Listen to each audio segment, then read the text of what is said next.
তো hey guys আসসালামু আলাইকুম, আশা করি সবাই ভালো আছেন, আমিও ভালো আছি।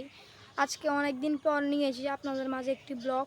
এই কয়দিন আমি অনেক বিজি থাকার কারণে আপনাদেরকে ব্লগ দিতে পারিনি, আর আজকে থেকে আমি রেগুলার হয়ে গেছি। এখন থেকে প্রতিদিন ব্লগ পাবেন। তো চলুন আজকের ব্লগটা শুরু করা যাক। তো গাইজ আজকে ব্লগে আমার ছাদ বাগানের আপডেট দেখাবো আপনাদেরকে। তো চলুন ব্লগটা শুরু করা যাক, লেটস গো। তো গাইজ ফার্স্টে দেখুন, এটা আমার লেবু গাছ, এর সাথে আছে আমার লিচু গাছ, এর সাথে আমার একটি মালটা গাছ ছিল, এটা মরে গেছে। এর সাথে আছে আমার কমলা গাছ, এটার কমলাগুলো অনেক বড় হয়েছে মাশাআল্লাহ।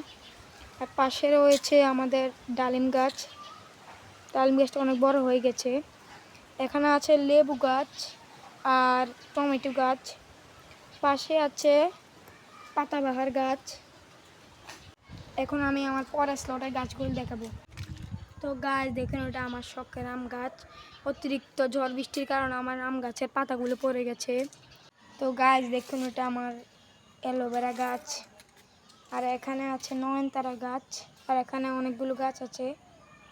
আর এখানেও আমার একটি গোলাপ গাছ আছে, আর এখানে আছে বেলি ফুল গাছ।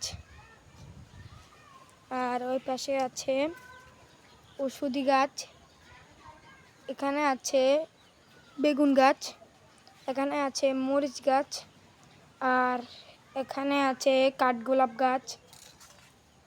এখানেও আছে নয়নতারা, এখানেও আছে নয়নতারা, এখানে আছে পুদিনা পাতা। আর উপরে একটি মেহেন্দি গাছ আছে, আমাদের মেহেন্দি গাছ।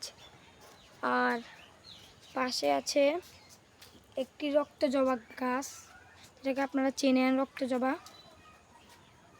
আর পাশে আছে হোয়াইট রোজ, যেটাকে বাংলায় বলি সাদা গোলাপ।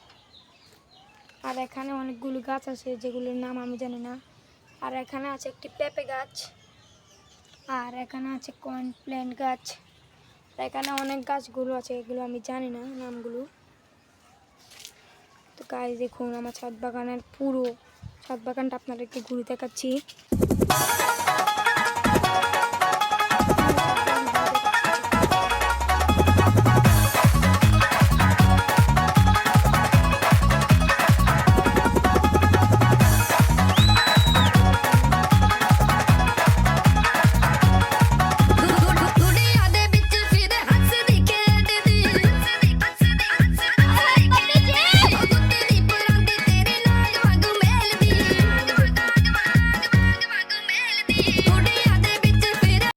তো গাইজ আজকের মিনি ব্লগটি ছিল এই পর্যন্ত। আশা করি ব্লগটি ভালো লাগছে, ভালো লাগলে কমেন্টে জানাবেন। আল্লাহ হাফেজ।